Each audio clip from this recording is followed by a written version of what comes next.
Should men over 50 still be chasing success? We'll talk about that next on the 214 podcast.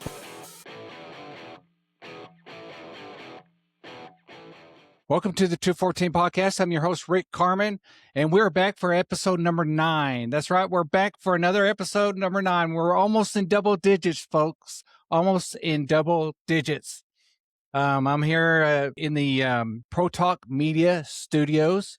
As you can see, I got a new thing, Pro Talk Media thing, and this is a Pro Talk Media Studios. If you didn't know that, we're part of Pro Talk Media platform, Pro Talk Media Podcast Network. That's what we're part of, right, JT? Yep. Yeah, JT agrees. JT's with me. He's on the computer there, making sure that we got all of our information correct and everything right. Today, we're going to talk about men over 50, of course, like we always do. But should we still be chasing success? After 50, what does that look like? We're going to talk about that later on in the broadcast. Right now, I want to talk about how cool it's been. Not really, all right, not cool. It's been low 90s, but that's cool for what we've had. We've had like 103, 107. So in the last, I don't know, I would say 3 or 4 days, three days maybe, it's been in the low 90s. So in Middle America, it is cool. And welcome to the show from Middle America, from me to you. If you're on the West Coast, you're welcome. Come on in. If you're on the East Coast, you're welcome. Come on in. But the Middle America, that's where the meat is. That's where everything happens. We're the cog to this machine. Is that how you say it? We're the people that make it happen. We're the people that make the country happen. Not the East Coast, not the West Coast. You guys are just the slither of icing. We're the meat, right? You guys are the fat on the ends. We're the meat in the potatoes in the middle. That's right. Middle America, baby. We make it happen. We just don't have a lot of TV networks and all that stuff. So I love you guys just the same. You Californians, you New Yorkians. I love you. I love you. I love all you guys. So I got some relatives and friends in California, and I don't think I have anybody in New York. I have some military friends, or not friends, but people that I was in the military with that live in New York, or what do you call it? Long Island, places like that. Yeah. So I've been in New York once. It was great. It was awesome. Back before all the crime took over. Oh, so we're talking about that cool. It's cool here in Middle America, and we getting things done. So I had an issue. I'm not wearing a watch today. I don't know if you can see. Can you see those bites on my arm? Yeah, chigger bites. I went down. We have this tiny house called a Darkston shed. I don't know if you ever heard of these. There are these big, like, things they bring out and they put in people. For a while, people were renovating them and living and called them tiny houses and stuff. And so we bought one of those when we first moved here, and we stayed in it till we built our house on the top of the mountain. And right now, I'm renovating it, trying to get it ready, starting with the outside and the mowing and weed eating and lawn maintenance and stuff like that. I was cutting a tree down that was growing up right next to the house, was pulling it out of there like a man, like men do. No gloves, of course, and then I got all these bites, and now I'm not a man. I'm a big little tiny baby because it hurts, and it itches. It doesn't really hurt. It itches, and it's miserable. But I'm on day 3 of this, so I think maybe I might be in the clear pretty soon. Maybe in a couple days, I hope. So that's my trigger. I think we talked about. I think last week we talked about a little bit about alpha gal, maybe. I can't remember if we talked about it on this show or another show. But I have alpha gal. I had Parkinson's, and then I got alpha gal around the same time. So I had it for about 8 years. But then I got cured. There's a lady in Northwest Arkansas that does it with radio waves and stuff like that. And she cured me and a bunch of other people. And I'm going to have her on at some point. I've got to talk. I haven't even talked to her about it, but I'm going to have her come on and we're going to do a whole show about alpha gal because it's not a new thing. I did do this on the show because I remember I said it's not a new thing because the news thinks it's, oh, this is new, it's a new thing. Whoa, no, it's not. I've had it for 8 years, but I don't anymore. But I got to go through the protocol, which is eating a slither of meat here and a slither of something that's cross contaminated here and all that stuff. And so that's difficult for me because I went into anaphylactic shock on this deal. And if I could find the pictures, I'll put one up on the screen. But yeah, almost died. Yeah. And so I live about an hour and a half from any kind of town. So if I go into shock out here, so I've got to be in town to do my protocol to get back into eating red meat, stuff like that. So anyway, if you don't know anything about alpha gal, go research it. I'm not going to go into it right now. We'll go into it on another show when I bring my my person on. I really call her a doctor. I don't know, lady person. Bring her on to tell us how it all works and all that stuff. And I'll get all the data. I want to get all the data for you because I'm the tick man. Tick man. That's what they call me around here. Tick man. Because, all the ticks like to bite me and stuff. Yeah. Because you can get it. I had it for 8 years and you can get it again. So all it takes is a tick that has bitten a mammal that has been bitten by the tick. Something like that.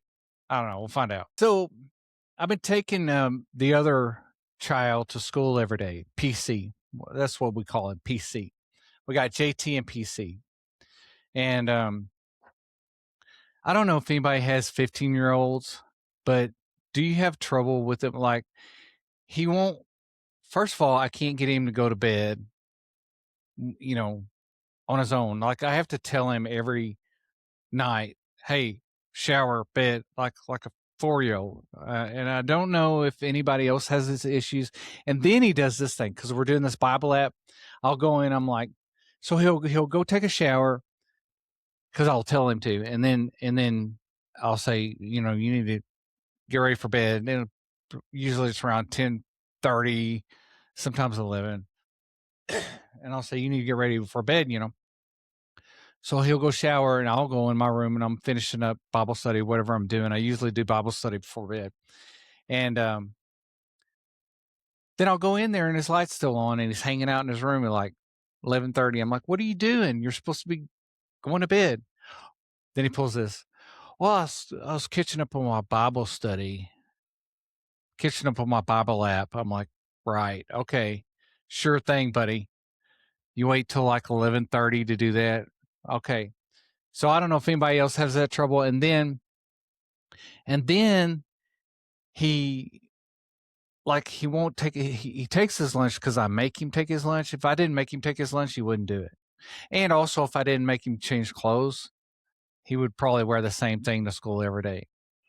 So, but that's another issue. But the food thing, like I'll say, take your lunch. He'll take like a sandwich, and then he'll, a lot of times he won't even eat it. He'll just sit there, and I'm like, what do you do at lunchtime? I mean, because when I went to school, we had lunches, man, that was the time to party, man. We had food bars and all kinds of stuff, and that's when we hung out, and people went to the smoking area, all that stuff, Now they just like it. They're not even allowed to leave the cafeteria, at least at this school.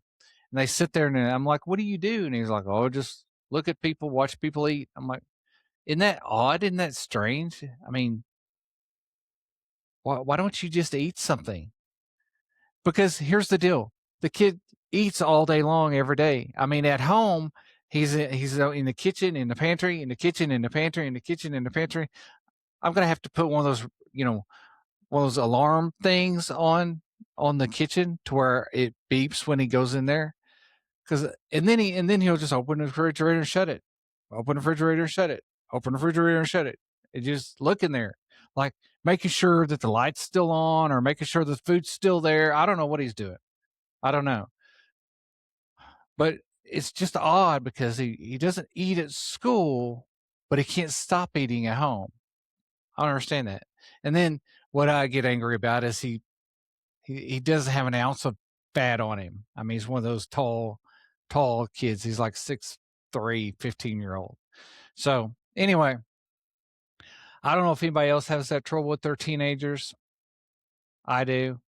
And this show's all about, we talk about being over 50 and growing older and stuff and raising kids and raising, Christian family household and all that. So this show's all about you understanding that you're not alone in the world. So I want you to tell me, am I alone with this 15-year-old thing and the eating thing and the lunch thing? Am I alone? Please tell me I'm not alone. Please tell me I'm not the only one. Please tell me I'm not the only one dealing with this. Please, please, please. Somebody put it in the comments. Hey, you're not the only one. Because I'm saying I'm doing this. So if you're saying, yeah, I deal with that too, well, you got to let me know so I know I'm not the only one. Because if I am, I'm going to be a little bit more worried than I am now. Right. So anyway, so that's that on the PC thing. I just wanted to mention that. Oh yeah. So I got some notes here. I got my iPad working again. I got my my rundown thing going again. Everything is cool. All these things are working out good. I got some different lights. I'm trying out different lights in the background. I don't have a hat on today because again, I haven't got a new hat. So I'm working on getting a new hat. I may wear a hat later on today. I don't know. We'll see. The wife says my set's a little too busy. I don't know. It probably is, but it is what it is. It took me like a week to set it up or a month or something. I'm not going to take it down yet. Not right now. So, but the wife, speaking of the wife, so she has gotten, a couple episodes ago, we talked about Sophie Cunningham that plays WNBA for the Fever and how she got fouled and she's going through all this stuff. Caitlin Clark and her are kind of the outcasts of the WNBA. And we talked about that a little bit. Well, so my wife, I guess she came across something on social media. She's like, hey, I really like this Sophie Cunningham. I'm like, how do you know who Sophie Cunningham is? She's like, oh, well, she talks smack on social media. She's like, these girls are fouling her and she's pointing at them and talking smack to them. She's like, I like this girl. And I'm like, okay, you don't know nothing about her, but, and then I quit watching the WNBA because like last year, the first year Caitlin Clark came in, I watched it and it was just so, it just gives you an icky feeling, they wouldn't let them, they wouldn't call fouls. So it was like watching, football with girls playing basketball. And it was just wasn't, to me, it's more WWE than it was basketball. So, and then they got into all the political stuff and all that stuff. So I turned it off because the WNBA doesn't know what they're doing. Whoever's running that league doesn't know what they're doing. They're ignorant. They don't deserve me to be a fan. They don't deserve me to watch. I don't care. I'll catch highlights if Caitlin Clark does something neat. But and then Caitlin Clark kind of got on my nerves because she's a whiner and she kind of fell into the acceptance thing. Like I accept whatever they're telling me.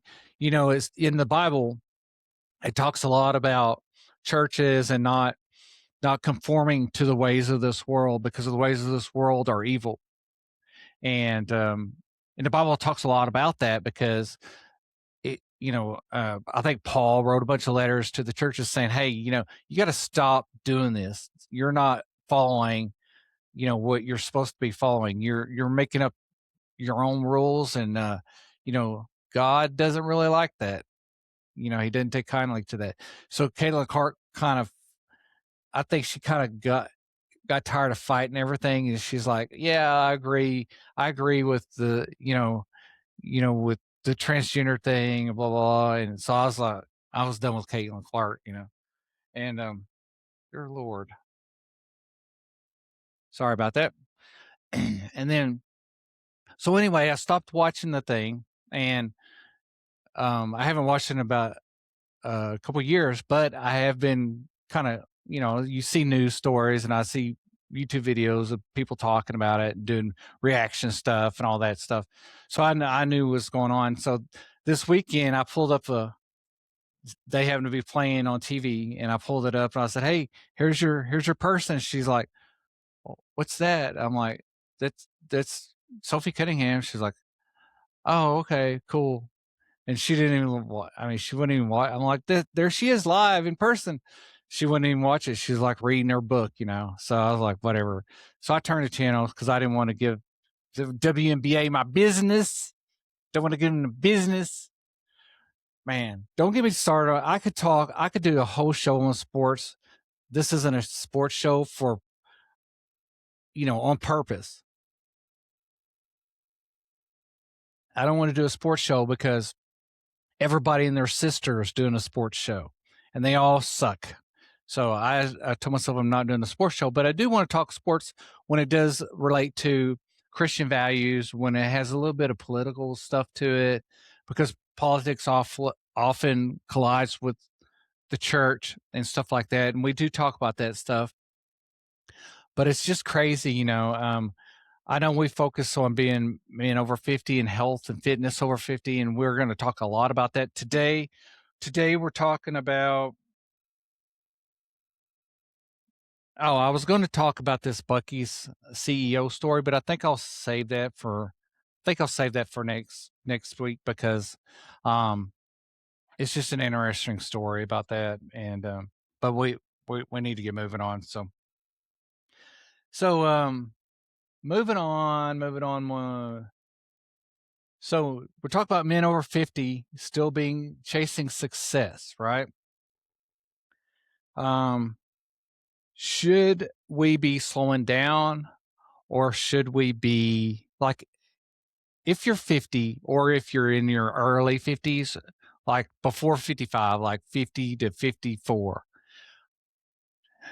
are you still climbing the ladder? Let me see. Are you still climbing the ladder? Because should we be slowing down, or should we be I think we should be at this point. If you're in your 50s, I think you should be leveling off. So your 30s and 40s are climbing. Let's get my hand right. 30s and 40s are climbing, and then in your 50s you start leveling off. Right? I think that's the way you should start doing it. If you're where you need to be in your career or your life or whatever. So are you doing that? Where are you in that process? And should we still, in our mid 50s, should we still be chasing the brass coin? Is that what it's called? Brass coin, I think, is the term. Should we still be chasing that? Should we still be chasing career? Um, I don't know. I can't answer that because I think it's different for everybody. I think if you're at the pinnacle, you should be leveled off, and you should be starting to kind of think about not necessarily retirement, but you should be kind of slowing down a little bit and relaxing and start thinking about more about family stuff, or you know, or mentoring younger people, and bringing up the new generation, leaving your legacy behind, teaching other people how to take over for you when you're out of the workforce, stuff like that. So we'll talk about that because if you're not in that pinnacle, you may still be climbing. You may still be climbing because you're like, oh man, I got to retire in 10 years. I've got to still be pushing the envelope. Or maybe you're still really, really good at what you do and you're like a specialist. You're only one that does what you do or whatever. And so there are a lot of different scenarios. For me, I I I was unlucky because I got Parkinson's, and I was climbing the tree in the military, and my goal was to make major, least make major, and yeah, that didn't happen, but it did. I got to captain, and then I got the disease. I actually did make major, and I want to talk to you about that. I made major. I did everything I needed to do. I did all my stuff. I even had a valid PT test and all that stuff. and I was promotable. I was getting ready to be promoted when I got Parkinson's. And then at the time, the commander was like, everybody has to do a new PT test before they get promoted because he was on this fitness kick. Well, I had a current PT test, and that should have been good enough. But whatever the commander says goes. He's like, everybody needs a new PT test before they promote. And then they told me because I had Parkinson's, I could not, they didn't want me taking a PT test because I guess they were afraid I was going to fall over or something. So they put, made me do the walking thing and all that stuff. So I didn't get promoted, which was a big pay cut on retirement, let me tell you. And it was a big deal because that was one of my dreams, was to be a major. I'm still dreaming about it right now. Yep, still dreaming about it. So if anybody's out there and can make it happen, post them after the fact. Yeah, I want to be a major. So all right, my camera's screwed up now because I made some kind of hand gesture and now it's following me around and I don't know how to fix it. So you're going to see the camera move with my head. See, it's really annoying. I got to get in that app and figure it out. So anyway, moving on. The first thing I'm going to talk about is ambition. So when you're in your 50s, your ambition level changes. Or do you have ambition? When I retired, I kind of had ambition. I don't know that it was like. I mean, I had ambition when I was moving up in the ranks. Like when I started out, moving up in the ranks in the military, I had a lot of ambition. And then when I retired, when I was forced to retire, my ambition was like, at that point, was trying to figure out this Parkinson thing and trying to figure out my life expectancy and that was my mission. My ambition was to make sure I could do whatever I had to do to live as long as I could live. Because it's real scary when you get Parkinson's, because there's all kinds of Parkinson's and everybody has it. It's different for everybody. So you really don't know. It's like an unknown, and you don't know if you're going to last 10 years, 5 years, 3 years, or 20 years, or 30 years, or 60. You just don't know. And so all you know is degenerative and is slowly eating away. So that's all you know. So I guess that would be my ambition, would be to live as long as I could for my family and everything, and to figure out how I was going to get paid. Luckily, or fortunately, I shouldn't say luckily, but fortunately, military retirement and the VA and all that stuff paid me pretty well. So I was able to stay at home with the kids, get right with my fitness and my body and my figure this disease out, what I can and can't do, and what I need to be doing physically to keep going. So I took some years to figure that out, and I was able to do that. So that was my ambition. Now my ambition has switched a little bit. Now that I've got that figured out, my ambition has switched to, hey, I want to have a purpose. I want to do something. This is why I do this show. This has kind of been my renewed ambition. And so that's kind of what I want to talk to you about. Are you, if you're 50, if you're over 50 and you're ambitious, are you still making a difference in the world? Are you still making a difference in your life, in your work? Are you still like, pushing the envelope? Are you still doing that kind of thing? So I got to say, and my advice would be to anybody that's in their 40s. We have a lot of viewers in their 30s, mid 30s, mid 40s.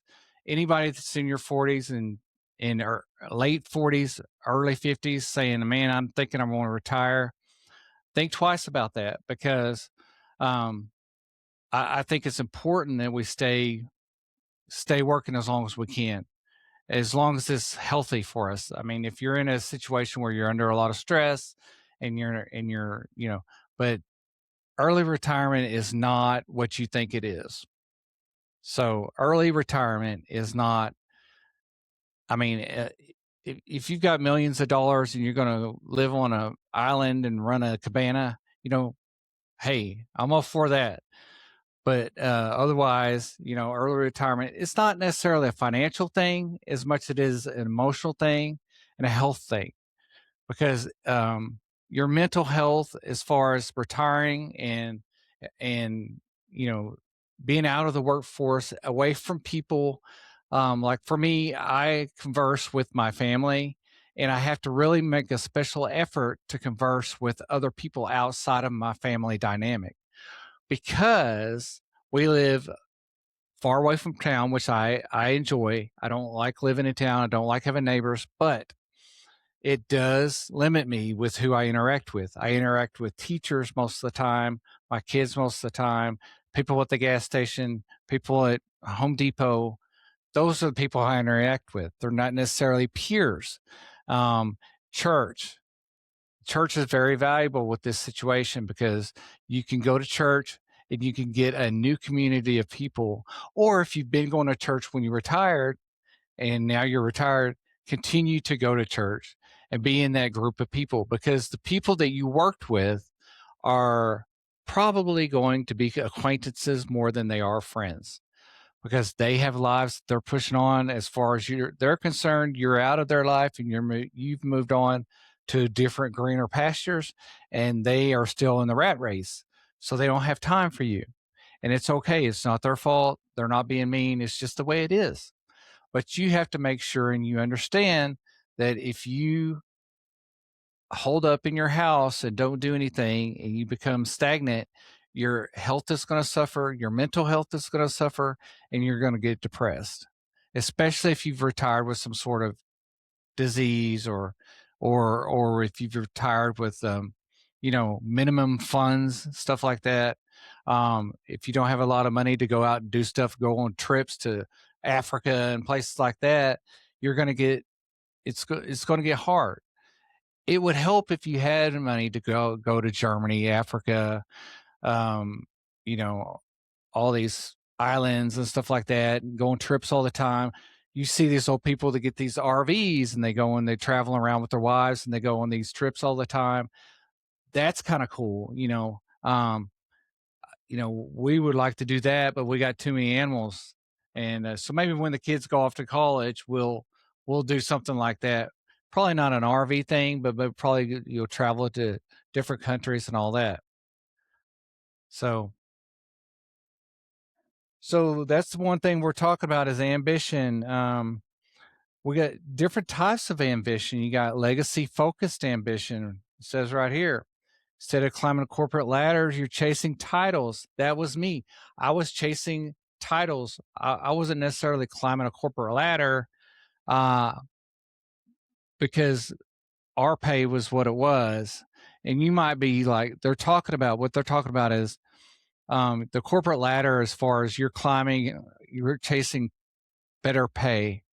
But then once you get to that legacy level, you're going to be leveling off, and you're going to be leveling off at a title like CEO or CFO or whatever. And that title is going to be what you're chasing as far as your ambition, because the money is, once you reach a certain point, the money is the money, and now you're just chasing kind of prestige and what's your legacy going to be in the workforce and all that stuff. So that's what they're talking about there. Um, there's a difference between people ambition in their 20s and 30s, and it tends to be a shift from improving yourself and building something that lasts. Common forms of ambition after 50. So in your 20s and 30s, you're climbing that ladder and you're trying to be, who you are. That's what they're talking about there. Health and validity. Now that's an ambition that I talked about earlier, which was, and I may put these on this list that I've got. I may put it on the screen for you to look at while I'm reading it. But I talked about health and validity early. That's an ambition type that you're staying strong, mobile, and independent, and that becomes a serious goal. It was a serious goal for me because what when I left the Air Force, I was in pretty decent shape because we had to do PT all the time. But I had to figure out how to stay in shape with Parkinson's disease and everything. So that was a difficult, and then you have to think, you got depression levels there, and then you got to think, well, I don't have to be in shape because I don't have to be in shape to keep my job and all that stuff. So those are kind of the mental struggles that you would battle during this process of, you know, right after you get out of the workforce, and I know I'm not talking to a lot of people that are retired.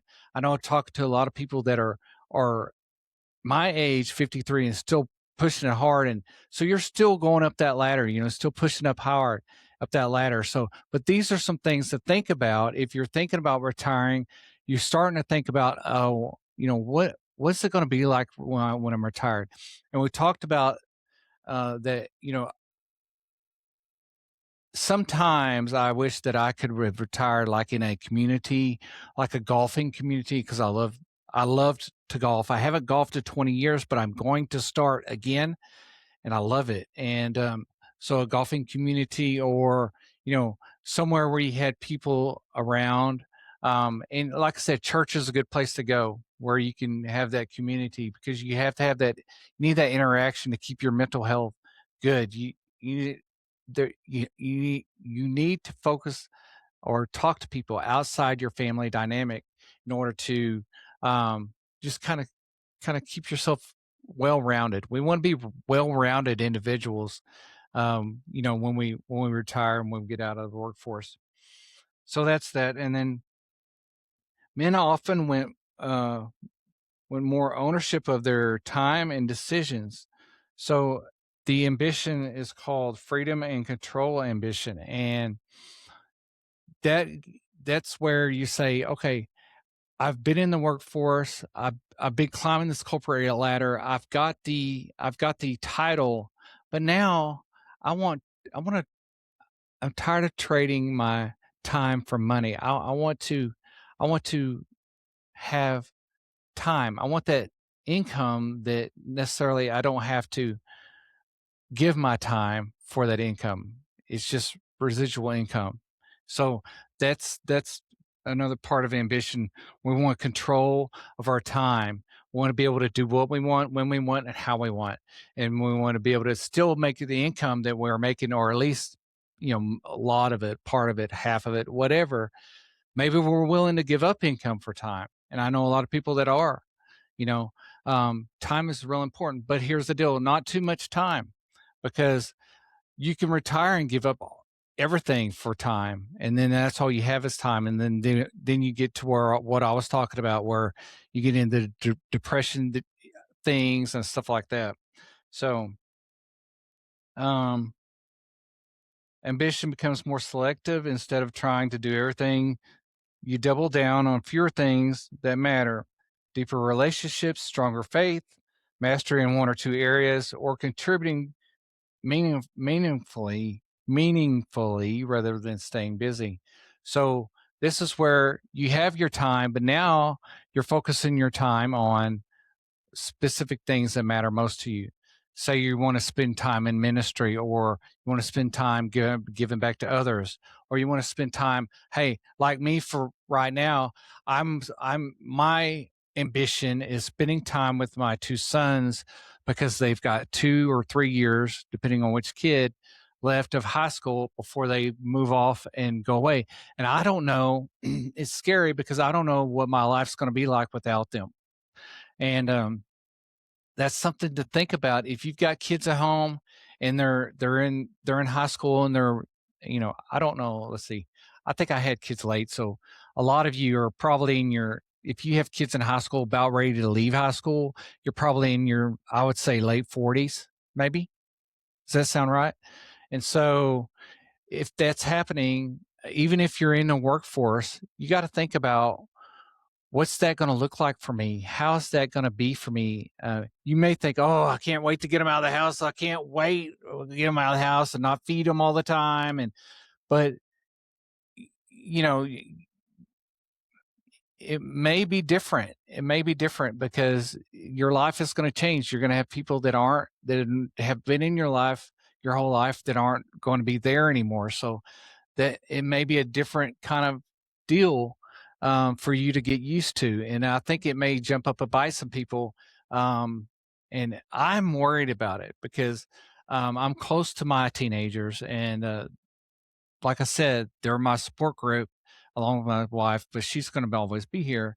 But my teenagers are my kind of my group, and then so I have a few friends here and there outside this group, and then some some in-laws and stuff like that. But other than that, so I've got to figure out what's my life going to look like. My wife and I've really never been alone together, so what's that going to look like? So we talk about that sometimes. I talk about it more than she does. She's not worried about it, so but I worry about things like that because you know there's no buffer there. Like she could come when the yard needs to be done. It's you doing the yard, not the kids doing the yard anymore. And then she gets like she knows right where to go. You can't blame it on the teenager anymore because they're not here. So you got to be careful about that. May want to think about adoption. After your teenager leave. Just to give you that buffer. If you can adopt, we tried to adopt for a while, and they make it so hard to adopt anybody. It's like they don't want people to be adopted. I don't know. So let's talk about mission. My mission, I guess my mission in life right now, like what is your mission? So you got several things. You got money, you got purpose, you got ego, building something for your family, starting over, failure, entrepreneurship, and leaving a legacy. Those are kind of the list of things that you got for finishing the ambition aspect of this concept. So as far as money goes, my situation is I'm ambitious right now with these channels that I'm doing, this Pro Talk Media network, podcast network that I'm doing. It's not necessarily these podcast channels. It's more of a website, and I'll protalkmedia.com, and it's a website where I host podcast channels. That's kind of the business that I'm getting into. It's kind of the business. I didn't grow up with the internet, obviously, but I grew up in media, and so this is kind of my wheelhouse. So that's kind of what I'm trying to grow and trying to build, because when my kids are out of the house in 2 or 3 years, my wife, who's been in the workforce for her whole life, I'm wanting her to slow down so that we could travel, maybe go to where the kids are some and travel and see each kid where they're at, maybe do some things we want to do, like go overseas and go to Italy and places like that. So I need her to slow down. And to do that, I need to generate another form of income, some kind of income that's not taking my time, but gives me money, right? So some income that's kind of residual. So that's what I'm trying to do, is replace what she's got, or at least a lot of what she's got, with this, and also find another avenue for her dealing with her retirement if and when that ever happens. She's a medical person, so it's hard for them to retire because she loves what she does so much, and she's needed, and she's always got opportunities. I mean, she's got opportunities right and left all the time. So it's hard for her. It's not hard for her, but it's hard for people in that field to say no and to turn things down and say, no, I'm slowing down, because they have so many opportunities, and it's like, you have to set your priorities, and you're just like, where can I cut back if I want to make less money? And also we want to get in a different tax bracket. That's another story.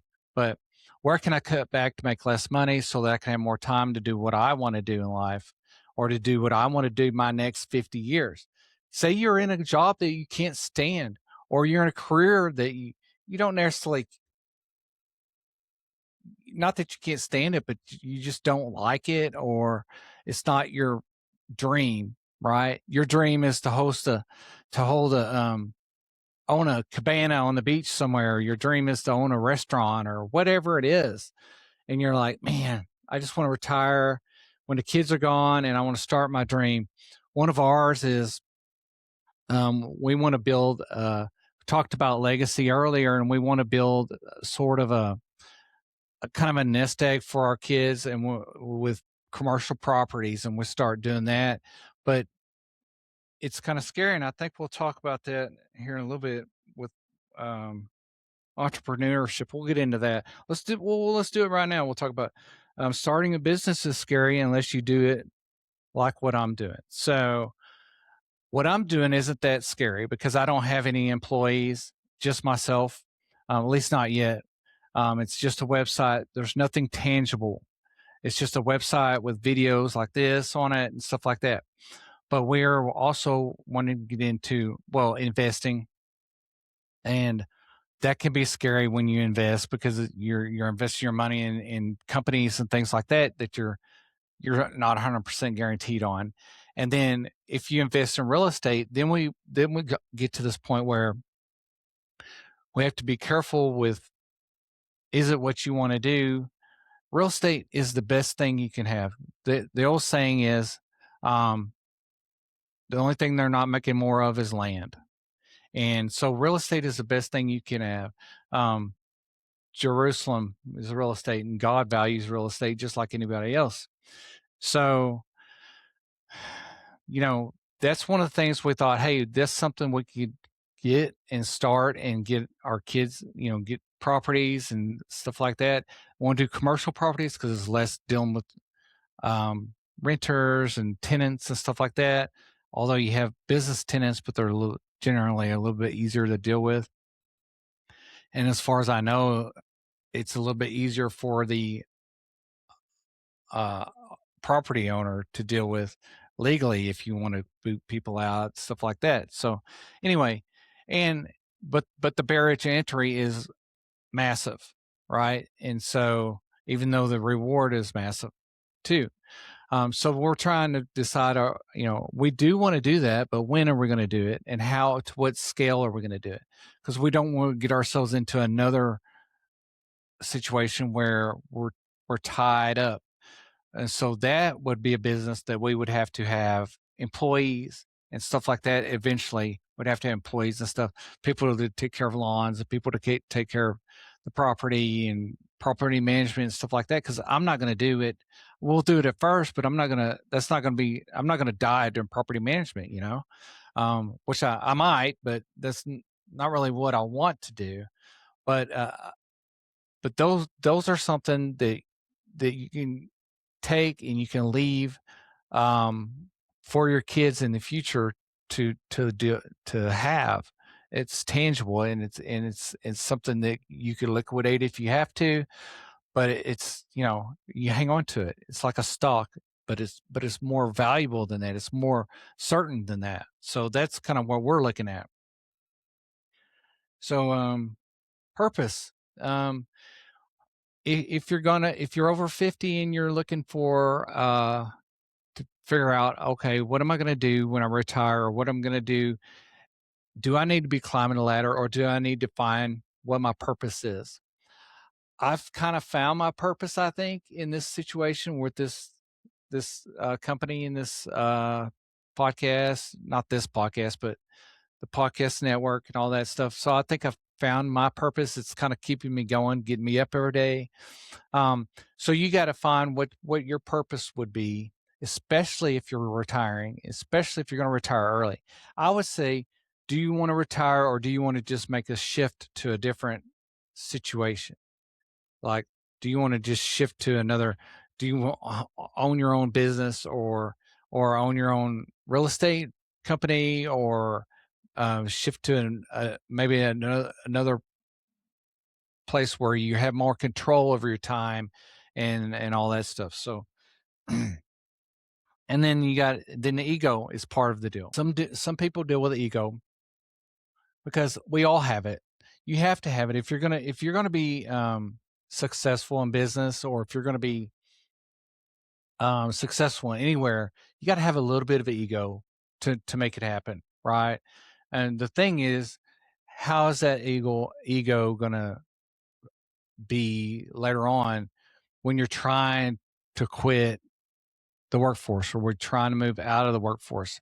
How does that look for your success moving forward? What are you going to do with that ego? Are you you're gonna have to put it aside when the younger folks are climbing that ladder and they're pushing you down? Um, that that's ego, where you got to say, you know what, that doesn't bother me. Let the young bucks come in and take over. I'm heading in a different direction. So that's another thing you can think about, is your ego when it comes to that kind of dealing with that kind of thing. You used to being the go-to guy, and you get awards and accolades. So that's another thing with ego. I used to love that. I've got a trophy back here, right there. The camera probably right there. That's my prized possession. It was like Officer of the Year trophy. And I have a couple other plaques that were like, Officer of the Year, runners up or whatever they call it. But, you know, that was ego driven. I liked getting awards and accolades. I liked getting medals and ribbons and trophies and plaques and stuff like that. It was all ego driven. Even like my master's degree, got it big. I can't hang it up anywhere, but I've got a big framed thing of my master's degree, and I got a big framed thing of my officer thing when I became an officer. The president signed it, President Trump signed it, and everything. It's a big thing. So that's ego. So when you get out of the workforce, a lot of that goes away. You're not going to get a whole lot of trophies for being the best dad, right? Unless you get one from your kid and you're like, yeah, okay, whatever. So they don't give out trophies for number one husband. So you got to leave that ego at the door. So that's part of, chasing the brass ring. They say chasing success is giving up that ego. Building something with your family, building a nest egg. We talked about that. Building a long running log of home movies to remember me by. So we talked about building a nest egg, kind of like with the properties and stuff like that. I'm not necessarily going to build much of a legacy with this YouTube channel or this podcast. It's not, it's not really what I want to be remembered by. But it is at the very minimum. It could generate some money, but it's not going to be like a legacy. It's not like I'm Joe Rogan, right? But it is a log of me and who I am and what I think and the things I believe and all that stuff. It's a log that my kids can look at later on when I'm gone. Hopefully they'll have a lot of these to refer back to show the grandkids if I don't get to see them. And it'll be a log. We used to have these things called home movies that nobody ever watched. We all have them, but no one has ever sat and watched their own home movies, or no one's friends. Like, I've tried to show people home movies before. No one's interested in watching your home movies. So what this podcast is a home movie with graphics and all that kind of stuff. That's all it is. So, so it's a little bit more entertaining than your usual family home movie. I would hope so. I hope it is. It may not be. You may be like, yeah, right. You're not entertaining, dude. Today is not an entertaining day for me. Usually I'm rambling about crap and, talking funny about people and blah, blah, blah, blah, blah, blah. What do you do?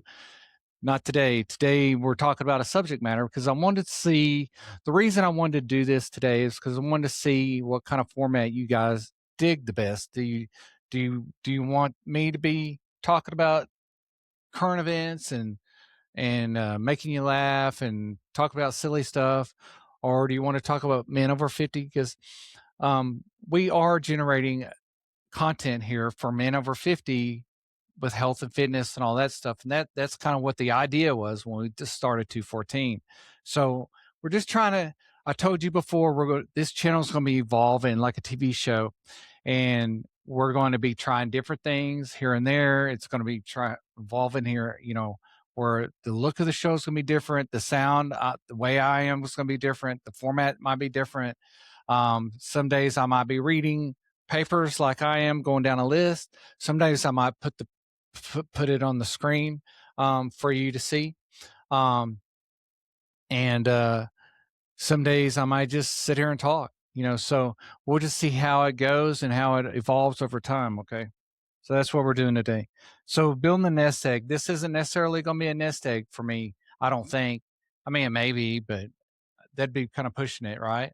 So, but it is a log of a memory and stuff like that for my kids and my family. So I'll take that. And also, like I said, it's my purpose. It keeps me going, keeps me getting up every day, and it's a log and a memory for my family as we move on and get older in life, and we pass away. So I'll take it. These will live forever. So good or bad, they'll live forever. Failure. What if you fail? So what if you fail? So what? So say you try something else. Say you're like, man, I'm just burnt out, man. I'm going to do something else.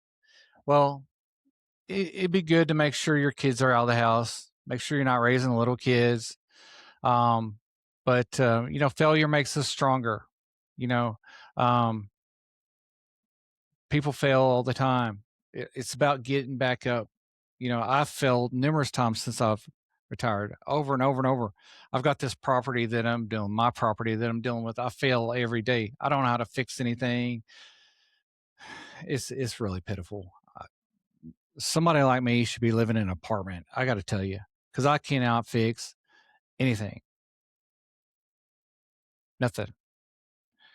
It's hard. And then I can't get anybody out here to fix anything because I have tons of money to do it with. I just don't, people don't want to come out here because I live so far out. It's hard to do. So think about failure. If you're not failing, you're not trying. So there's a guy who I wish I knew his name. He did something at the church and he wrote 3 books about failing. I'll see if I can find that and I'll bring it one day. And I'll show it to you. Entrepreneurship, starting a business is scary. We talked about that. Unless you're doing it like what I'm doing, it's not that scary right now. Once you start getting employees, it starts getting a little bit scary. Like someone like Pat McAfee, if you watch sports, he has a whole crew of people that he's responsible for that he pays every year. And people talk about his big salary or whatever. Well, I can kind of understand that because they're not just employees and they're not just people that you pay and they're not just mouths you feed. They're also mouths you feed their families' mouths, and they have to have benefits and health benefits and stuff like that. So I got a little, oh wow. So I just got a text saying Dolly Parton has died. Dolly Parton has died. Wow. I really like Dolly Parton. That's another thing when you're our age, people start dying, right? People that you grew up with start dying. Chuck Norris died. I never thought that guy would die. I'm just excited I outlived Chuck Norris. But Dolly Parton just died August 25th at 1:09. Dolly Parton is dead.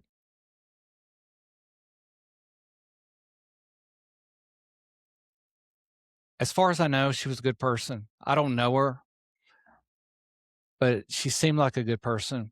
I kind of knew something was wrong in the last couple of years because she's canceled a couple of her tours, and her sister come out and said, "Oh, it's nothing." Well, her sister come out and said she was really sick, and then they're like, "Oh no, she's not." Or she misspoke or whatever. So, kind of knew something was up. She was 80. She was 80 years old. I don't know what she died of. I don't have the news on. I'm just getting these dings. Friends are dinging me. Fox News is dinging me. Dolly Parton is dead at age 80. Rest in peace. Rest in peace. I'm trying to think of my favorite song. 9 to 5 comes to mind. That was a good song. She sang 9 to 5. I'm trying to think. There was one song she sings that I really like. I think it was a remake. Oh, Jolie. Jolie. That was a great song. Jolie. I love that song. So rest in peace, Dolly Parton. Rest in peace. I'm gonna have to go to Dolly World now. So anyway, that was the first live news break for this channel. I'll put a live news thing on the screen. Maybe we'll try that out. Leaving a legacy. Let's talk about that. Dolly Parton. What a legacy she's leaving. You know, her legacy. Wow, what a legacy. She's got tons of legacy to leave. But you know, her husband died a couple years ago, and they were really close, I think. So that once you start losing people around you, you start kind of losing your will to live. Maybe I know a lot of people, husbands and wives, they'll die close together. Because it's weird because my wife tells me all the time when I say negative things out loud, she's like, "Don't say that. Don't put that out there," because and even the Bible talks about not speaking like that because our tongues are so powerful when we speak things. When you speak it, it'll happen. And when your brain is really powerful. So when you start thinking about, woe is me, or I can't go on without so and so, you'll end up killing over, right? Somebody was telling a story. Oh, the Arkansas Razorback football coach yesterday who spoke at the Arkansas Touchdown Club, and he was telling this story, and it kind of got long, and I was like, hurry up and get on with it. But the moral of the story was this guy, I don't know if it's a true story or not, but the guy worked in on a train station, cleaning out these freezer cars.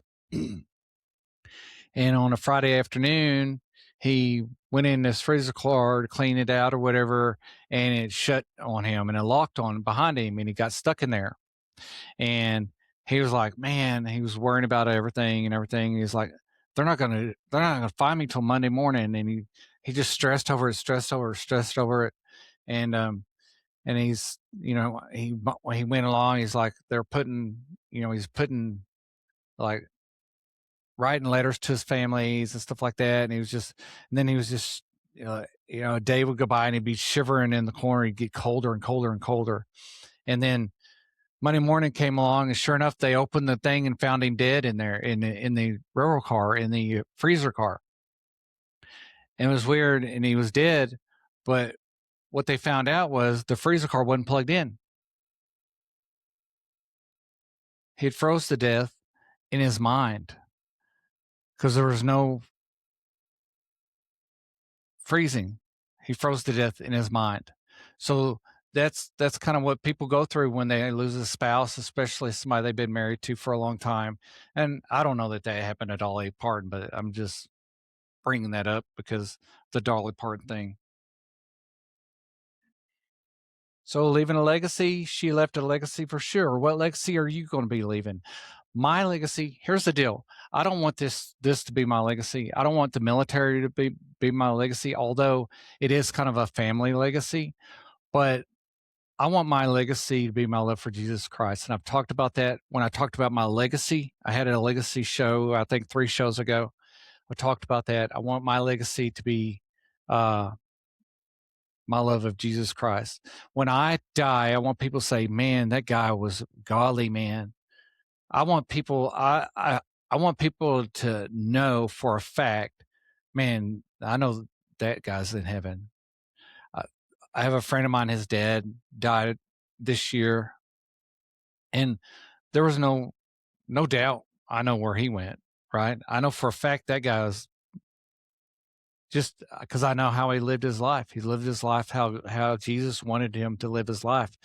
And there are some people that die like a Dolly Parton or a Chuck Norris or even that guy, that race car driver, Kyle Busch. You're like, I don't know. Or that there was an actress that recently died. You're like, I don't know. I hope they found God before they died. I hope they gave their life to Jesus before they. There's some people you're just like, I don't know.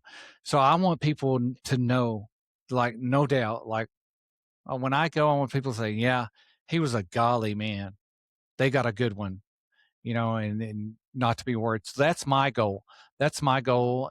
That's what legacy I want to leave. And I want to leave, not only that, I want to leave a legacy with my family, my children, a legacy of loving the Lord, where I don't want to leave a household that doesn't love the Lord. I don't want to leave a household that doesn't walk the walk. I want my legacy, when my kids think about me when I'm gone, I want them to think, yeah, we really did a lot of Bible study. We really loved the Lord, and I want their legacy, my legacy, to be that being pushed onto my family for the rest of eternity. Like my kids teach their family the Lord and all that stuff. So that I'm going to talk a lot about legacy. I had a couple of episodes about legacy, and then the next episode with one more round is going to be about legacy. So stay tuned for that. Tune in for that. Probably Thursday, one more round will be out, and me and Josh, we're going to talk about legacy in great depth. So we'll go into depth, and it was just part of this rundown that I had. So we talked about it. So are you going to be, is God calling us to retire, or is he calling us to redirect our efforts? Who knows? I know one thing: God doesn't. I've read in the Bible where God says, work the land, do this, do that, the other. I've never seen where God says, you know what, you should just retire and take it easy. I've never seen, and I have to admit, I'm not through the Old Testament all the way yet. We're in Exodus right now, but I'll let you know. But so far, I haven't seen where God says, you know what, just relax, take it easy. Life's good. God never promised life was going to be fun. In fact, he promises the other way around. You're going to face many trials if you follow Jesus Christ. You're going to face many trials. He never says it's going to be all puppies and lollipops. Quite the opposite.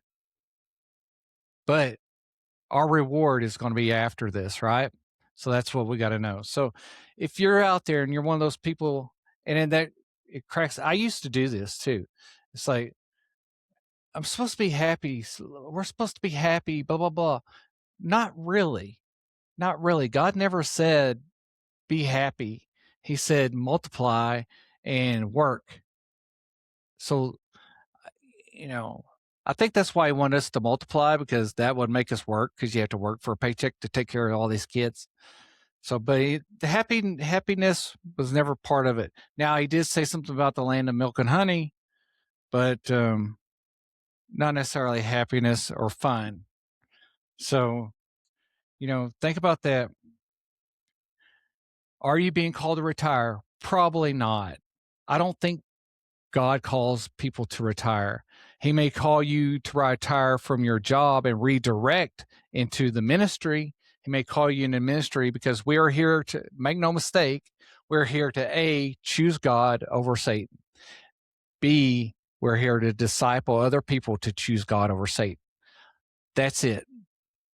That's it. We're here to make a choice. Because when Lucifer was cast out of heaven, those people that were in heaven, the angels and stuff, they did not have a choice. They were there because God put them there. They didn't have a choice. And when Lucifer rebelled in heaven, God's like, I'm not going to go through that again. I'm going to make sure the next time I have people in heaven, they are going to love me. If they don't love me, they're not going to be here because I don't want this rebellion thing happen again. So if you think about it, we're here to make a choice. We're here to choose God or Satan because he wants to make sure heaven is where we want to be. He wants to make sure we're not going to be like Lucifer and say, you know what, I can do better than this. He didn't want to go through that again because it's painful and it hurts his heart. That's what I gather from what I read. You can gather whatever you want to gather. I'm not telling you what to believe. That's what I gather. So we're here to work the land and to make disciples and to choose him. Okay? That's why we're here. Let's see what else we got. Let's see. Kind of wrapping up there a little bit. It's not going to be too long of a one today. We talked about, let's go over what we talked about. Okay. We talked about, should men over 50 still be chasing success? That's kind of the theme here today, right? And I said earlier today, it depends. It depends on who you are, where you are in life. Okay. A lot of you are in your mid 40s or your late 30s, maybe. Yes, you should be chasing success. And my opinion, if you want my opinion, if you want an old retired guy's opinion, and I shouldn't be saying I'm old because I'm putting that out in the universe, right? So if you want a young, good looking guy's opinion that still has a lot of time left, that's me. Stay in the workforce as long as you can. Even if you have to switch jobs, switch careers, even if you get out of the rat race and start your own business, stay active, stay in tune up here and in here, stay active, stay getting after it. That's why I started this company, this website, this channel is to stay active, stay fit, stay healthy, eat the right foods, make that a job, make that your passion, or make that your, we talked about, passion, we talked about ambition. Make your ambition to eat right, to get as healthy as you can possibly be. Make that your ambition, but yeah, you should still be trying to reach success. I think if you're in your late 50s, you may start leveling out a little bit and you may want to try success in a different area. But I think we should always try to be successful. I mean, the minute you try to stop reaching success in anything, because we're not just talking about the workforce, anything, reach success in your personal life, in your spiritual life, in your physical fitness, in your work. The minute you stop doing that, you stop living. And this world is not about being comfortable. The uncomfortable things, the people that do the uncomfortable things are the successful people. The people that do the things that nobody wants to do or will do or can do are the successful people. So if it's uncomfortable, do it. David Goggins talks about that all the time. I mean, he's kind of vulgar and I don't like my kids to watch him, but he talks about being uncomfortable all the time. If it's raining, if it's cold, if it's hot, he goes outside on purpose just to make his body uncomfortable, to make his mind uncomfortable so that he is not succumbing to the fear or the laziness or whatever it is. And that mindset is good. It can be dangerous at times because there's been times he's been out running when he shouldn't been running out in the weather. But for the most part, it's a good mindset to have, to be uncomfortable. The problem with this world is everybody thinks they need to be comfortable. The problem with this world, especially the younger generation, is everybody thinks everything should be handed to them and it should be comfort, comfort, comfort. Our grandparents weren't comfortable, trust me. my parents, grandparents were not comfortable. They worked and they worked hard and they fought wars and all that stuff. Um, so that's where we're at with that. Like I said, I think we answered that question. I think you should always strive for success. If you're in the workforce, it's a little bit different. You need to level off if you're in your late 50s, whatever. And it also depends on the level you're at in your life or in your career. If you're in a lower level and you're trying to retire, you may want to still keep climbing that ladder. If you're in an upper level and you're thinking about retiring, you may want to level off and start branching out into other areas. Maybe start investing, or maybe start getting those properties, or maybe start, reconnecting with your spouse or your kids and saying, what's life going to look like the next 10 years? Have a plan, or at least an idea to where you can start planning. Because once you're out of, here's the thing, and I want you to listen really close. Once you're out of the workforce, you're out, because you're too old. Obviously, it depends on what you do and what you know and how much of an expert you are. Like if you're a nurse, probably not. But once you're out, for most of us, you're out, and the younger people are coming in. So when you get out, make sure you're ready to be out. And I would say stay in as long as you can, because it's going to keep you vibrant. It's going to keep you active. Now, if you're stressed to the hills and your health is suffering because of stress, then you may want to think about getting out and doing something else. But do something. Don't just say, I want to retire and want to sit around and do nothing the rest of my life. It doesn't work that way, because the rest of your life doesn't last very long if you do that. That's part of the reason we got this big property, so I have something to do. Even though I complain about it, I suck at it, and I don't like it a lot of times. I don't like neighbors, so I can't necessarily move to town and be in a golf course community. A lake community might be nice. You know what I'm saying? Then I'd have a boat company, boat dock company. So anyway, so that's my 2 cents, man. Take it or leave it. I'm no expert. I'm just a guy. I'm just a retired guy with Parkinson's, living the life, living the dream. They say I'm living the dream, and I'm just trying to share what little knowledge I have, experience I have, for people in their 40s, 50s, even the early 30s. What's it look like after you leave the workforce? What's it look like? So that's it. That's all I got. You got anything, JT? Nope. All right. Stand firm in the faith, act like men, and until next time, be where your feet are.